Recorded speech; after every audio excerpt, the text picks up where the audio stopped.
ನಮಸ್ತೆ ಫ್ರೆಂಡ್ಸ್, ನಾನಿವತ್ತು ಹೀರೆಕಾಯಿ ಪಲ್ಯ ರೆಸಿಪಿನ ತೋರಿಸ್ತಾ ಇದ್ದೀನಿ. ಹೀರೆಕಾಯಿ ಪಲ್ಯನ ಹೇಗೆ ಮಾಡೋದಂತ ನೋಡ್ಕೊಂಬರೋಣ ಬನ್ನಿ.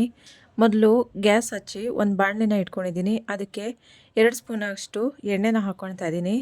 ಎಣ್ಣೆ ಕಾದ್ರ ಮೇಲೆ ಸಾಸಿವೆನ ಹಾಕ್ತಾ ಇದ್ದೀನಿ. ಸಾಸಿವೆ ಒಂದು ಸ್ವಲ್ಪ ಸಿಡಿದ್ರ ಮೇಲೆ ಜಜ್ಜಿರೋ ಅಂಥ ಬೆಳ್ಳುಳ್ಳಿನ ಹಾಕ್ಕೊಳ್ತಾ ಇದ್ದೀನಿ. ಕರಿಬೇವು ಸೊಪ್ಪನ್ನ ಹಾಕ್ಕೊಳ್ತಾ ಇದ್ದೀನಿ. ಈರುಳ್ಳಿ 2 ಚಿಕ್ಕದಾಗಿ ಕಟ್ ಮಾಡಿಕೊಂಡು ಹಾಕ್ಕೊಳ್ತಾ ಇದ್ದೀನಿ. ಇದಿಷ್ಟು ಚೆನ್ನಾಗಿ ಎಣ್ಣೆಯಲ್ಲಿ ಹುರ್ಕೊಳ್ಳೋಣ. ಈಗ ಹಸಿಮೆಣ್ಸಿಕಾಯಿ ಒಂದು 4 ಹಾಕ್ಕೊಳ್ತಾ ಇದ್ದೀನಿ. ಟೊಮಟನ ಚಿಕ್ಕದಾಗಿ ಕಟ್ ಮಾಡಿರೋದನ್ನ ಹಾಕ್ಕೊಳ್ತಾ ಇದ್ದೀನಿ. ಅರಿಶಿನ ಪುಡಿನ ಒಂದು ಸ್ವಲ್ಪ ಹಾಕ್ಕೊಳ್ತಾ ಇದ್ದೀನಿ. ಉಪ್ಪು ರುಚಿಗೆ ತಕ್ಕಷ್ಟು ಹಾಕ್ಕೊಳ್ಳೋಣ. ಇದಿಷ್ಟು ಚೆನ್ನಾಗಿ ಎಣ್ಣೆಯಲ್ಲಿ ಫ್ರೈ ಮಾಡ್ಕೊಳ್ಳೋಣ. ಈಗ ಫ್ರೈ ಆಗಿದೆ. ಸಣ್ಣಕ್ಕೆ ಮೀಡಿಯಮಾಗಿ ಹೆಚ್ಚಿರೋ ಅಂಥ ಹೀರೆಕಾಯಿನ ತೊಳೆದ್ಬಿಟ್ಟು ತಗೊಂಡಿದ್ದೀನಿ. ಇದನ್ನು ಹಾಕ್ಕೊಳ್ತಾ ಇದ್ದೀನಿ.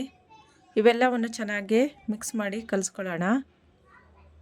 ಕೊನೆಯಲ್ಲಿ ಒಂದು 4 ಸ್ಪೂನ್ ಆಗುವಷ್ಟು ಕಾಯಿ ತುರಿನ ಹಾಕ್ಕೊಳ್ತಾ ಇದ್ದೀನಿ. ಇದಿಷ್ಟನ್ನು ಚೆನ್ನಾಗಿ ಮಿಕ್ಸ್ ಮಾಡಿ ಕಲಸಿ ಪ್ಲೇಟ್ ಮುಚ್ಚಿ ಒಂದು 10 ನಿಮಿಷ ಬೇಯಿಸ್ಕೊಳ್ಳೋಣ.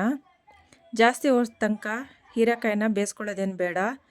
ಹೀರೆಕಾಯಿ ಜಾಸ್ತಿ ಬೆಂದು ಹೋದ್ಬಿಟ್ರೆ ತಿನ್ನೋದಕ್ಕೆ ಅಷ್ಟೊಂದು ರುಚಿಯಾಗಿರೋದಿಲ್ಲ.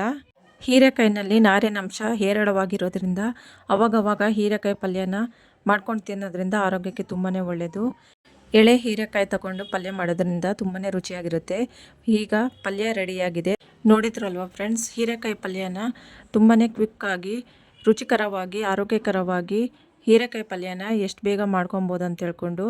Thank you for watching.